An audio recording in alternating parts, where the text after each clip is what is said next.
beautiful tribers, welcome back to the channel. If this is your first time stopping by and seeing my face, hi, I'm called Elomo Carol. I hope you're going to love it here. You're welcome into this family, and if you're an OG family member, you know my heart to you. Thank you so much for always coming back to watch my videos. I truly appreciate. I'm grateful. Thank you so much. I feel like thank you can never be enough, but anyway, thank you so much for both new and returning subscribers who are here yet again to watch another of my videos. Now in today's video, I'm going to be talking about 5 things Lagos, Nigeria taught me as a first-time visitor. If you're just stopping by for the first time and you don't know, I was in Lagos, Nigeria. I spent over 2 weeks in Lagos, Nigeria. I went there purposely and solely for the purpose of business, like to buy goods, to come back to Cameroon and do business. And in that 2 weeks of being in Lagos, Nigeria, there are lots of things that Lagos, Nigeria taught me. Without wasting so much time, let's get right into this video.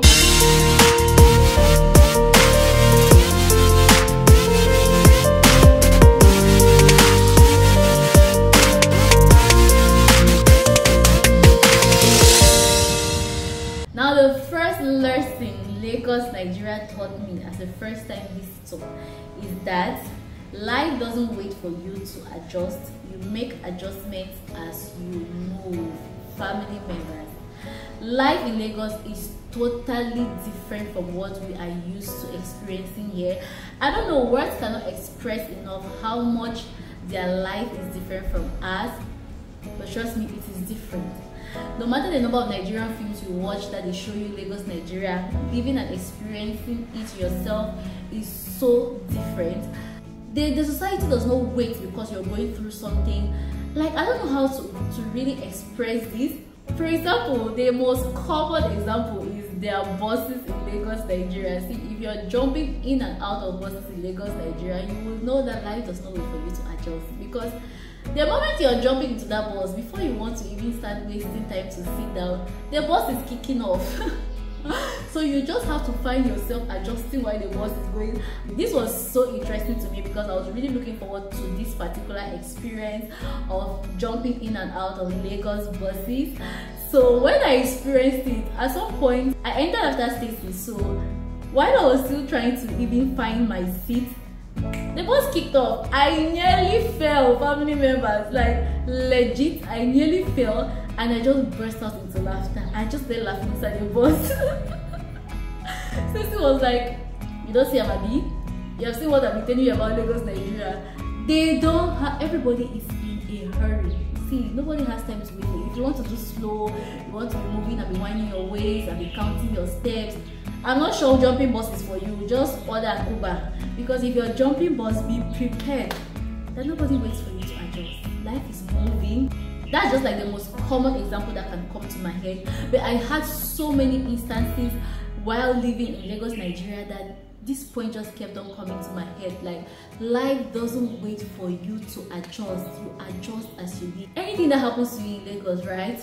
There's no time for you to wail, sulk, and just start crying. See, just be moving. You'll be okay. You'll be alright. Just be going ahead. See, no time for you to start saying that, oh no, look at you, I've smashed my leg. Just be moving. The leg will be okay, will be alright. So that's one of the major things Lagos, Nigeria taught me, and I love this spirit of theirs. This also brings no room for laziness, as in there's no room for sluggishness. If you're stepping out of your house and you're streeting it, as in you're going the street way, you're jumping buses left and right to get to your destination and all of that, you cannot afford to be lazy. You cannot afford to be claiming ajabota. You cannot afford to be making girls and boys. You cannot enter a bus and you're taking all your time to settle down and you expect that they should wait for you to settle down before the bus starts moving. Sister, you will join us. It's you who will join us. It's not us who will join you. That's one major lesson I learned in Lagos, Nigeria. The second thing I learned in Lagos, Nigeria is that Lagos pushes you to be innovative. I don't know if it's because of the purpose I went there or that's how it is for every other person, but like I said, I'm just speaking from my own personal experience. There are no hard and fast rules to this. This is just what I experienced. Like, an average person cannot go to Lagos and you do not become innovative. As in, you would think out of the box. Like, you will see so many things happening. Nigerians are so good with business. I mean, they are so good. Like, they produce so many stuff in their country, and you see their packaging is mad. As in, if they show you a Nigerian made product here, you would think that that product was made in the US. As in, that's how good they are with their businesses. They take their businesses very seriously. And I'm just like, wow. So you must see something that would occur to you that, okay, you can do this thing as well in your country, because you have seen them doing it here and it's working for them. So Lagos, Nigeria pushes you to be innovative. You have to think out of the box. Lagos, Nigeria showed me that there is money to be made in any domain. If you want to sell, I don't know, the most common thing you want to sell, there is money there. It just depends on how you market yourself, how you brand yourself, and all of that. Now I'm going to give you guys a quick example on this one. So while we went to go and collect Stacey's packaging at the guy who does her packaging, I sat in there and she went into his office. And a man comes into the office, and I see one of the staff at that place designing something, a flyer or something, and then I was seeing him copying and pasting cockroaches, rats, all of this. I'm like, what is all of this? And this man was designing all of these things. They were changing the colors, trying what best fits.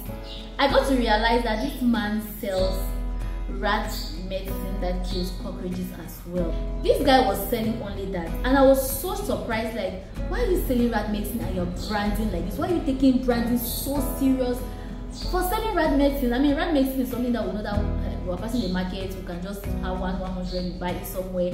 Like here in my country, in my town, in the market in Limbe, when you go to the market, there will be somebody who's always standing at some place and the speaker shouting, rat medicine, the key rats, the key cockroaches, the key cockroaches. Like, you will hear it and then you will just pass and buy. But the way this guy was branding this business, family members, the money he spent on branding medicine for rats, and I was curious, so I asked him, like, and I got to a conversation with this man, and I realized that this man is not selling this rat medicine as common as we sell them here in Cameroon. As in, the money he makes from just selling of this rat medicine that kills rats and cockroaches, it was mind-blowing. This man has taken the business to another level. He's writing proposals to companies, like to big companies, big organizations, on them giving him the opportunity to supply his products to their offices so that they eliminate rats, they eliminate cockroaches. If you see the proposal this guy is writing to all of these companies, I'm like, wow, just for rat medicine. I'm yet to see that here in Cameroon. I feel like in Lagos, Nigeria, it pushes you to think out of the box of how best you can sell your product. There is no room for mediocrity here. Like, if you're thinking small, I don't think that's the place for you. That business you are doing, like Hilda Bassi says, it can form your lifestyle. It is just us here in Cameroon who have not yet scaled our businesses, like, but in Nigeria, fam. Even somebody selling chips, ordinary chips, if you see the business opportunity that is in that chips, you ask yourself, should I not start selling chips? Father Lord, am I in the wrong profession? Should I change and start selling chips? Should I change and start selling bread? Like, everything they do it with excellence. They put their heart and soul into it. They package so well. I mean, I just can go on and on and on and on concerning this because I'm a business person as well. The amount of things I saw in Nigeria, I wish I could capture everything on camera to show you guys, because like the things that it deposited into my soul, I was like, this is just so beautiful. This is way more than what money can buy. Lagos was so interesting, family members. I could not even capture half of what I saw in Lagos. Lagos was so interesting for me. See, once I step out of the house, the streets were always so interesting for me. Like, there was always something I could learn from whatever was happening on the street. Because by the time I think of bringing out my camera, I mean, I'm so careful because you don't want to be capturing people's faces here and there. So I was just like, I wish somebody could just develop, like, produce a contact lens for content creators where you can just wear that contact lens, and as you're moving, anything your eye is seeing, it's capturing it. And when we get back at home, once you take it off, it automatically stops recording. That would be so amazing. That would solve like So many problems that content creators go through with this issue of bringing out phones and cameras to film something. Like you can see something really interesting happening, but before you want to even capture it, before you want to set up a camera and all of that, it has passed. But your eyes have seen it and you just don't know how to adequately convey that scenario you saw. This thought, I did not have this thought when I was in Cameroon. It's only as I went to Lagos, Nigeria. The amount of interesting things I saw on the streets, because it's on the streets that you cannot properly vlog. The amount of interesting things I saw on the streets, I was just thinking like, oh, this is a problem. I want my subscribers to see all of these interesting things, but how do I do it? Another thing I learned in Lagos, Nigeria is the fact that they have hustling spirit. Fam. I think I've somehow touched this in the second point, but this is like a whole point on its own. I now understand why some people say that Nigerians can survive anywhere in the world. If you can survive in Nigeria, you can survive in any part of the world. I mean, if you can survive in Lagos City, if they shoot you to any part of the world, you'll be able to survive. Like some people try to paint it in a negative light, like, oh, Nigerians can do anything for money. It's so beautiful. Everybody is hustling. Everybody is trying to do something for themselves. Now, something I noticed in Nigeria is that their private sector is booming more than their government sector, right? For us here in Cameroon, people would prefer to have government jobs to secure their future, as in it's the goal here, right? Once you have that, everybody looks at you like you've made it. But in Nigeria, I realized that everybody wants to do something for themselves. Even the people who are working with the government or have a government job, they have side businesses at the side. Like you have people starting up companies every now and then. Like their private sector is booming. You have individuals who are owners of multi-million companies, and to them, it is not the end goal. Having a government job to them is not the end goal. To them, the end goal is actually having your own business. I just don't know how best I can explain this, but in Cameroon here, like you see a lot of people working with the government, and they are like, it's like you've reached the end goal, right? Once you have this government job like this, you don't want to do any other thing. Gradually things are changing now. People are trying to get their hands into other stuff, to side businesses at the side. It's not so common in Cameroon like to see somebody who doesn't have a government job and would not even want to, right? Like even if you have the opportunity, they tell you they want to give you this government job, and you're like, nope, I don't want to. I want to do my own business. It's not so common here in Cameroon, but in Nigeria you have that. There are people who are not working with the government and they chose not to work under the government. Like they are doing their own business and they are making so much money for themselves. They are just born with this hustling spirit. It is in their blood. So when you see Nigerians out of the country hustling like mad, don't be looking at them strange. Now another thing Lagos, Nigeria taught me is that Nigerians are extremists. See, if they are good, they are super good. There is a way that the country and its people are being projected in a negative light. But going to Nigeria and experiencing myself that Nigeria has more good people than bad people. Like on a normal, everything being normal, like 90% or 95% of Nigerians are good people, are super good people. It's 5% that are bad. But the problem here is that the country has population. So that 5% can be like 20 million people. So do you get it? So you cannot have control over 20 million people. Getting to Lagos, Nigeria, I actually saw that instead there exist more good people than bad people, for my experience. Now I know people have experienced different things visiting Lagos, Nigeria. For me, I'm speaking from my own point of view. People helped me all through my stay in Lagos, Nigeria. See, if you have been watching my past videos, you can understand where I'm coming from, right? Strange people I do not know, like I do not know them from Adam, they came to my help. I feel like God literally orchestrated my every step in Nigeria. He planted people everywhere I needed help to show up at the time I needed it. Like not delayed helpers, so helpers that came in time. Do you get? I saw the kindness of people who do not know me, they do not owe me anything to be kind, but they were so kind and they were overly kind, right? So that's why I say they are extremists. Nigerians are warm people, they are friendly, they are nice, they are kind. family members, I told you guys I've experienced the kindness of Nigerians. Each time I think of it, it feels like I should start crying. It was so beautiful that people who do not know you from Adam could go out of their way to help you. You all know I spoke about Ben and Lawrence in my videos, in my vlogs. You guys just saw like a tiny bit of the kindness which Ben and Lawrence showed was like, I could not capture everything. I just showed you guys a tiny bit. These guys went above and beyond to help us. As in, I saw kindness in its purest form from them. Like they did not know us from Adam. Like they could decide like what's their business there. Like you guys should sort out yourself. You're the ones who came here. But they were so invested in making sure we are okay. I mean, in days that they don't see us, like we're not eating, they'll come and ask us, have you guys eaten? What do you want to eat?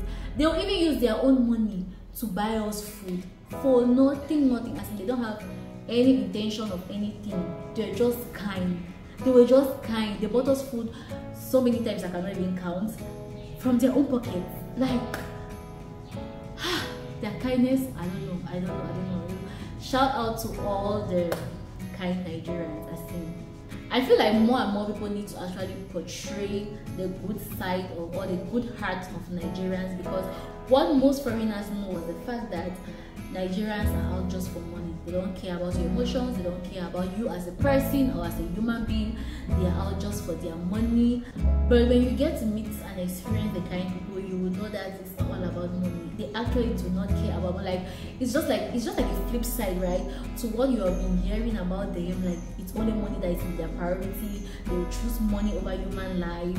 They will prefer like you just have all of these things about them, and getting to experience the kind ones, you see the flip side. Like the person really doesn't care about their money. The person cares about you. You all know, since they fell sick when we went to Nigeria, you see how people cared for how well being as a person, as a human being, outside their money. They gave out their money without even being sure that it was going to come back, right? See, Nigerians are good people. I think like we need to project their kind hearts louder than what the media makes them known for. I just don't know how to say it, but I feel like we need to actually scream it out loud. Nigerians are good people, family members. If you're planning to visit Nigeria, please go ahead and do. It's a beautiful place. I'm extending the grace and mercy of God that I received in Nigeria, that I saw the level of me experiencing the goodness of God firsthand. I'm extending it to you, that the way God placed helpers my way is the same way He's going to place it for you. That being said, we have come to the end of this video. Hope you enjoyed it. If you have not subscribed, what are you waiting for? Please make sure you hit the subscribe button and turn on your post notification bell so that you'll get notified each time I post a new video. Please make sure you share this video to your loved ones, your friends, your family. You don't know, you might encourage somebody to make that bold decision of visiting this place, this beautiful place. Having said that, I cannot end this video without saying that I loved my stay in Lagos, Nigeria. Yes, I know people say, oh, you have not seen the money part of Lagos, Nigeria, you did not go to the island, which I'm keeping fingers crossed that on my next trip I'll plan to go and visit the other side, which I did not get to see. But the little I experienced, I loved my trip in Nigeria. See you on Family by the help of God on my next one. Bye.